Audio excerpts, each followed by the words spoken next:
fetus. That's extremely important.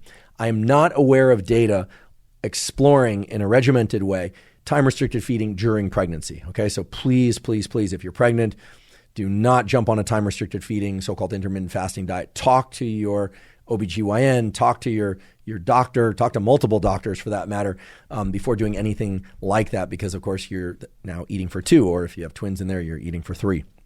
Very important.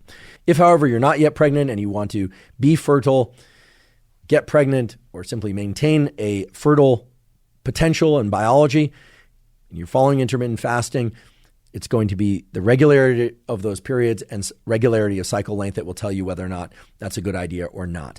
Keeping in mind, of course, that if your total number of calories is too low, your periods will cease. That's a well-known effect. But of course, stress can also induce cessation of menstruation. And there are other factors that can induce cessation of menstruation as well. Some of them start with changes in the brain, literally in the hypothalamus. Some occur in the pituitary.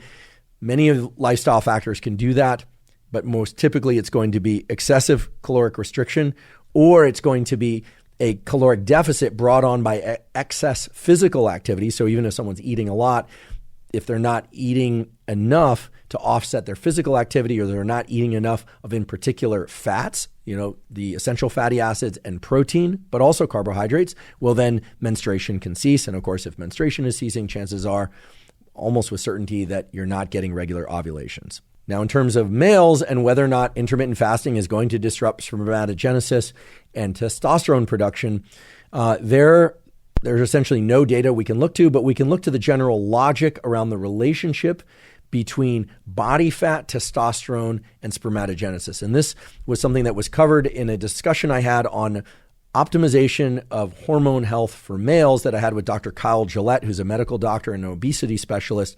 Again, you can find that episode at hubermanlab.com if you want to learn all about hormone optimization in males. And essentially, the story is as follows. If a male is excessively overweight, he's carrying too much body fat in particular, not too much muscle, although that can be an issue too, but too much body fat is typically the issue. So, more than, say, 20% body fat, well, then losing body fat is going to be the primary goal for maximizing testosterone, sperm health, and spermatogenesis. If, however, a male is already lean, well, then actually increasing calories will increase testosterone. So it's a bit of a complicated story, although not so complicated that none of us can understand it. Basically, if you're overweight, you should focus on losing weight in order to maximize sperm quality and health. If you are very lean, well, then restricting your calories to the point where you are starting to lose weight or you're dropping even more body fat is unlikely to increase your testosterone further, right? Doesn't necessarily mean it's bad or that you shouldn't try and go, for instance, from 15% to 10% body fat. I'm not saying that that's bad and that will reduce your testosterone, but in general, if you're already very lean, so 10% body fat, 5% body fat, and you start restricting calories further, your testosterone levels will drop. So in the context of intermittent fasting, it's really not an issue of whether or not your feeding window is 8 hours or 12 hours. It's really an issue of whether or not you're getting enough calories to offset the physical demands and activities of your life, whether or not you're on a maintenance diet to maintain your weight. And of course, you have to put all that in the context of whether or not you're overweight or lean to begin with. The simple thing to take away from this is if you're a male who's using, because you like it, intermittent fasting, so-called time-restricted feeding, and you're following an 8-hour or maybe even a 1 meal per day type approach, although I don't really recommend that for a number of reasons we could talk about separately. If you're eating over the course of 8 or 10 or 12 hours per day, because that's what works for you, and you are ingesting enough calories to maintain your weight if you're already lean, or you are ingesting fewer calories than you are burning in order to lose weight because you are already overweight and you want to lose body fat, you're probably optimizing for all the things that you need to do in order to improve sperm quality and testosterone levels. Now, also in that episode that I did with Dr. Kyle Gillette on optimizing hormones for males, we talked about testosterone replacement therapy. It's not a topic I want to get into in any detail right now, but I will say this. Remember earlier when we were talking about spermatogenesis and the fact that in order for sperm to be generated consistently every month, ongoing, from the time of puberty until essentially the time that a man dies, you need two things. You need testosterone production from the Leydig cells of the testes, and you need spermatogenesis to be supported by that androgen binding protein coming from the support cells, from the Sertoli cells. So you need testosterone and you need androgen binding protein, and you need the Leydig cells and the Sertoli cells active. When men take exogenous, meaning from outside the body, testosterone, either by cream or by patch or by pellets, or more typically by injection, the most typical TRT approach nowadays is testosterone cypionate, which is biologically identical to the kind of testosterone you would make. Well, because of negative feedback loops, which you also learned about earlier, the testicles themselves shut down their own testosterone production. Why would that be? Okay, so you're taking testosterone in by syringe or by patch or any other method. So the circulating testosterone and the amount that arrives at the testicle is going to be hopefully clinically appropriate, not super physiological, but it'll be somewhere in the healthy reference range, maybe a little bit higher.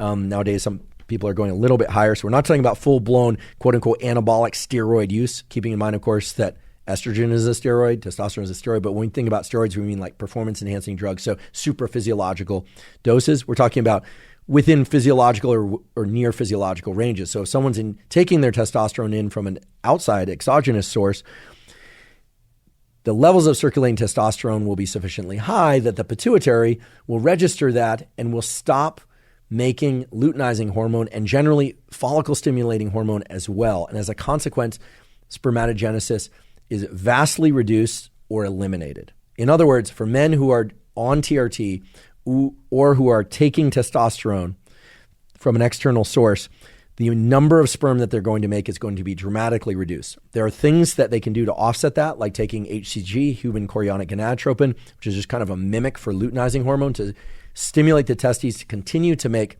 testosterone.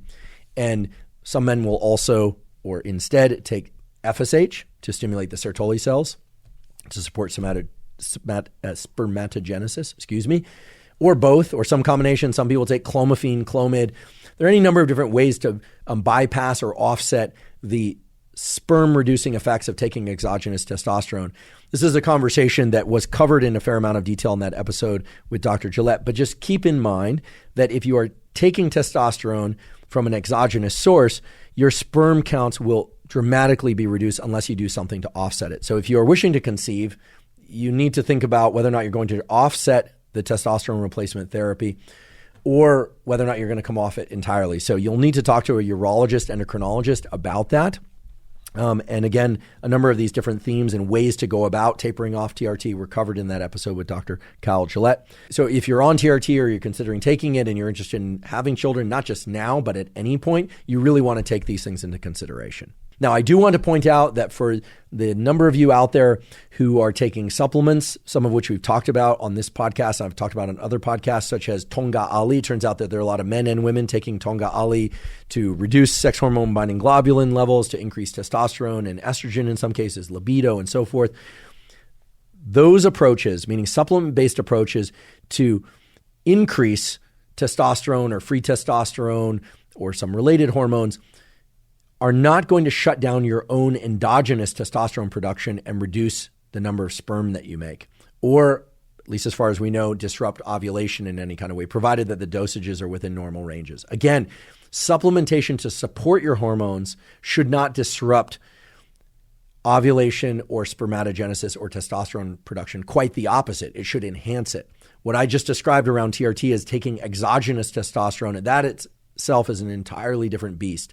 Now, with all of that said, there are some supplements out there that include testosterone as an ingredient that's been snuck in to various formulas that include blends and things of that sort. You want to be aware of that. And we did an episode about how to develop a rational guide to supplementation. I highly recommend listening to that episode. Again, it's timestamped, available free at hubermanlab.com in all formats, because it talks about which supplements are likely to be clean, quote unquote, to contain the things that you expect them to contain. There's more and more evidence coming out that a lot of supplements, including some, for instance, supplements that contain testicle or the extracts of testicles, can contain testosterone. Whether or not that can shut down your own endogenous testosterone production isn't clear. No one's really explored that in detail. But based on everything we just talked about with TRT, it stands to reason that it might either reduce it or shut it down. It's just never been explored yet. So by all means, make sure that you know what you're taking if you're taking supplements. But again, the major point here is that for both females and males, taking supplements to support healthy hormone production, including things like Tonga Ali, is not the